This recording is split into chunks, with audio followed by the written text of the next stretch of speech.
98 সালে দুর্গাপুজো শুরু করেছি। এখনো পর্যন্ত কোনো দুর্গাপুজো কমিটির থেকে আমি একটা পয়সা নিয়ে আমি আমার ওই দামি সিগারেট আমি খাইনি। আচ্ছা, এবছর থেকে নেবো। কেন?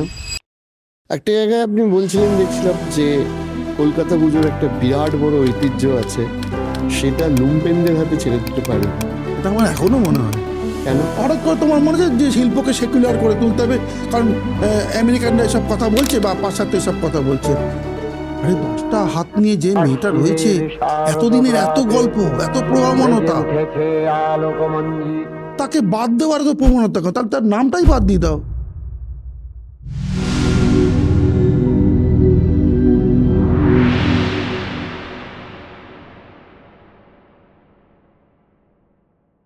একটা জায়গায় আপনি বলছিলেন, দেখছিলাম যে কলকাতা পুজোর একটা বিরাট বড় ঐতিহ্য আছে, সেটা লুম্পেনদের হাতে ছেড়ে দিতে পারি না। তো সেইটা আপনার কেন মনে হয়েছিল? এটা আমার এখনো মনে হয়। কেন? প্রায় কত বছর, 25 বছর 26 বছর হয়ে গেল 98 সালে দুর্গাপুজো শুরু করেছি, এখনো চালিয়ে যাচ্ছি। এখনো পর্যন্ত কোনো দুর্গাপুজো কমিটির থেকে আমি একটা পয়সা নিয়ে আমি আমার ওই দামি সিগারেট আমি খাইনি। মানে আমি কোনো অনারিয়াম নিইনি, কাজ করেছি। এবছর থেকে নেবো।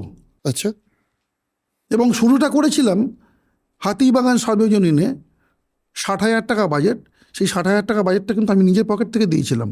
মানে আপনি আপনার ব্যক্তিগত ফিস ছাড়া করেছেন? হ্যাঁ, এখন অবধি করে এসেছি, কিন্তু এবছর থেকে করবো না। আচ্ছা, এটা আমাদের ধারণা ছিল না। ধারণা ছিল না, না এগুলো জানা দরকার মানুষের, কারণ এর তো কোনো প্রমাণ্য ইতিহাস নেই। যেমন দুর্গাপুজোতে 98 থেকে আমি থিম মিউজিক চালু করি। কিছু পরে আমি আলোক সম্পাদনা করার জন্য কিছু মানুষজনদেরকে ডাকি, সব ফিল্ডের মানুষকে একত্রিত করার চেষ্টা করি। শিল্পটা তো এটা শুধুমাত্র দৃশ্যশিল্প নয়, সব কিছু মিলিয়ে একটা আনুষঙ্গিক যা কিছু আছে সব কিছু মিলিয়ে মিশিয়ে একটা জীবনের শিল্প, একটা অন্নপূর্ণা শিল্প। যে শিল্পটা করলে পরে মানুষ খেতে পায়, আনন্দ পায়, উর্বরতা শক্তি বাড়ে। তো আমি এখনো পর্যন্ত নিইনি, এবছর থেকে নেবো। কারণ আমি যদি অতটা সময় দিই, সারা বছর সময় দিই, তাহলে আমারও তো খাওয়া পড়া আছে। আমি খাবো কি? সারা জীবন ধরে অন্যকে দেখবো। এবার আমার মনে হচ্ছে যে নিজেকে দেখার সময় চলে এসছে, নিজের কথা বলার সময় চলে এসছে। যার জন্য এবারে অনেক দিন টানা মাঞ্জায় খেলেছি, এবার লাটা মাঞ্জায় খেলবো। যখন মনে হবে যে একটা ভালো বল পেয়েছি, 6 মারবো, 4 মারবো, কিন্তু ডিফেন্স খেলবো, হারাকিরি করবো না আর। কারণ এই যে তুমি বললে না যে লুম্পেন উমুক তুমুক, কারণ সহজ কথাটা সহজ হয়ে বলার জন্য তো জীবনানন্দ দাশ জন্মেছিলেন, কবিগুরু রবীন্দ্রনাথ ঠাকুর জন্মেছিলেন, শঙ্খ ঘোষ জন্মেছিলেন। না, আমি বলছি কোথায় গিয়ে এটা মনে হচ্ছে যে মনে হচ্ছে তো, কারণ আমি সরাসরি বললে পরে তারা হয়তো তাদের হাতে ঘা লাগলে পরে আমার কিছু এসে যায় না। কারণ দুর্গাপুজোটা আমি বেসিক্যালি বলে এসেছি, this is a unorganized sector. সারা পৃথিবীতে তাই, সারা পৃথিবীতে শিল্প হচ্ছে আনঅর্গানাইজড সেক্টর। এটাকে যেদিনকে অর্গানাইজড করা হবে সেদিনকে কিন্তু লুম্পেনদের হাতে চলে যাবে। এটা কেউ পারবে না অর্গানাইজড করতে। আজকে আমরা যদি ভারতবর্ষে দেখি, পাল যুগে, সেন যুগে, মৌর্য যুগে বিভিন্ন জায়গায় টেম্পল স্কাল্পচার বা স্থাপত্য স্কাল্পচার হয়েছে, বা অজন্তা হয়েছে, ইলোরা হয়েছে, সব কিছু হয়েছে। যেদিনকে অর্গানাইজড হবে সেদিকে কিন্তু সব শেষ হয়ে যাবে।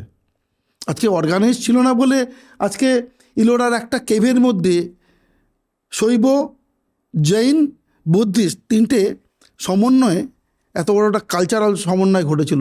ওই রকম পৃথিবীর বিস্ময় এক স্কাল্পচার তৈরি হচ্ছে, মনোলিথিক স্কাল্পচার অজন্তায়। তাই শ্রমণরা গুহা খুঁড়ে খুঁড়ে খুঁড়ে খুঁড়ে বার করে ভেবেছে এখানে আমরা তপস্যা করতে পারবো। এইভাবে জাতকের কাহিনী বলেছে, যদি কারোর অঙ্গুলি এনে থাকতো, অর্গানাইজড হতো, তার কিন্তু আর অজন্তা ইলোরা ওই মহিমান্বিত হতো না। বা কোণারকের মন্দির, ওই মানে চারিদিকে পুরো ফসলের ক্ষেত, কৃষকরা এসে দেখে যাচ্ছে, ওদেরই জীবনযাপনের কথা বলা হয়েছে, মানুষের কথা বলা হয়েছে, তাহলে আর হতো না। রাজা কিন্তু নিজের কাহিনী বলেননি ওখানে, বা দেবতা কিন্তু ওই এক জায়গায় উত্তীর্ণ ছিলেন, উনি কিন্তু বলেনি যে আমাকে নিয়েই তোমরা প্রচার করো। যার জন্যই মানে শিল্পের ক্ষেত্রে এই যে দাদাগিরি, লুম্পেনগিরি, আমরা রাজত্ব করবে হবে না। দুর্গাপূজার ক্ষেত্রে যতদিন সনাতন দিনরা বেঁচে আছে ততদিন হবে না। অনেক ছড়ি ঘোরানো দেখছি, অনেক কিছুভাবে অর্গানাইজড করার চেষ্টা করা হচ্ছে। চেষ্টা চরিত্র করুক না। আসলে আমরা কয়েকজন শিল্পী মিলে চেষ্টা করলাম একটা শিল্প বিপ্লব করার। সবাই যখন সারা পৃথিবী জুড়ে পাশ্চাত্যে, বিশেষ করে ওয়েস্টার্ন আর্টেতে বারবার ধরে বলছে, যেখান থেকে আমরা ধার নিচ্ছি প্রত্যেক মুহূর্তে, যে শিল্প হবে সেকুলার। কে তোমার মাথার দিব্যি দিয়েছে শিল্প সেকুলার হবে? অজন্তা সেকুলার, ইলোরা সেকুলার, কোনারক মন্দির সেকুলার, না পুরীর মন্দির সেকুলার, না ভীমবেটকা সেকুলার? গোটা পৃথিবী জুড়ে শুরুই তো হয়েছে ধর্মকে কেন্দ্র করে। হঠাৎ করে তোমার মনে হচ্ছে যে শিল্পকে সেকুলার করে তুলতে হবে, কারণ আমেরিকানরা এসব কথা বলছে বা পাশ্চাত্য এসব কথা বলছে। আমার দেশে কিছু আর্টিস্ট এসব শব্দ টব্দ শুনে নিয়ে গিয়ে দুর্গাপুজোর ক্ষেত্রে বলতে শুরু করলো দুর্গাপুজো হবে সেকুলার। আরে 10টা হাত নিয়ে যে মেয়েটা রয়েছে, এতদিনের এত গল্প, এত প্রভাবনতা, হ্যাঁ, তাকে বাদ দেওয়ার তো প্রবণতা, তাহলে তার নামটাই বাদ দিয়ে দাও। দুর্গাপুজোর নামটা বাদ দিয়ে দিলে তো হয়ে যায়। লাস্ট বারের পুজোয় দুটো কাজ করলেন, কেমন গেল পুজোটা? গত বছর নলিন সরকার স্ট্রিট করলাম অনেক দিন পর, 14 বছর পর। মানে আমার আঁতুরঘর, দুর্গাপুজোর আঁতুরঘর, সেখানে করলাম।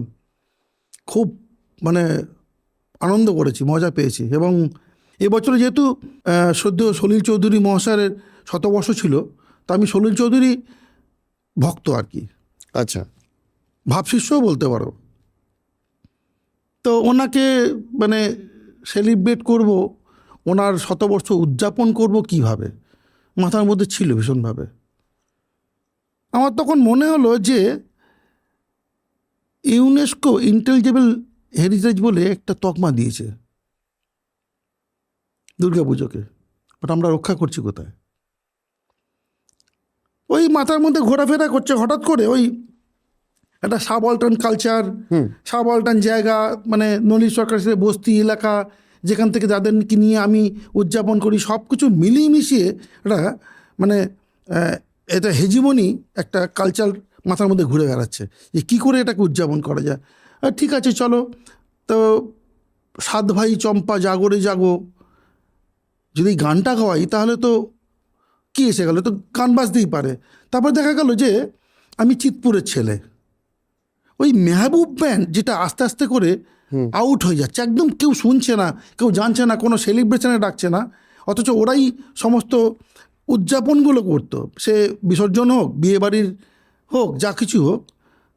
ওইটা মাথায় রাখলাম। মাথায় রেখে তখন আমাদের ওই দাদা সুরকার গৌতম দাস, ওনাকে বললাম আমার এইটা চাই, যে মেহবুব ব্যান্ড বাজবে, ওখানে 7 ভাই চম্পা জাগরে জাগো বাজবে, মানে ফুল মজা মস্তি। ওই আস্তে আস্তে করে শুরু করলাম। তার পাঁচিল, বাড়িঘরদোর, সাইট স্পেসিফিক ইনস্টলেশন,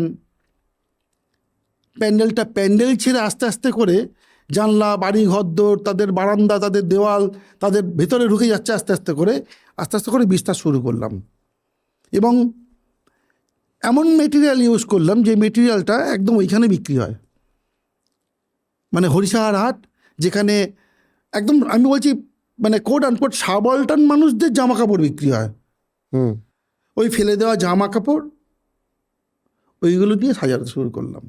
খুব কম পয়সা বাজেট, করতে করতে রূপকথার গল্প, ব্যঙ্গমি, লালকমল, নীলকমল, এই পক্ষীরাজ ঘোড়া, সব কিছু করতে করতে একদম দুর্গার জায়গায় গিয়ে তাকে নাচিয়ে দিলাম, একদম অষ্টাদশী সুন্দরী করে নাচিয়ে দিলাম। এই ছোট গল্প, কিন্তু ওই ন্যারেটিভটাই খুব সুন্দর ছিল যে একজন মানুষকে শতবর্ষ উদযাপন করতে গেলে পরে তার কাজের কোনো একটা ছোট্ট জায়গা নিয়ে নিতে হয়, এবার তাকে বিস্তার করো।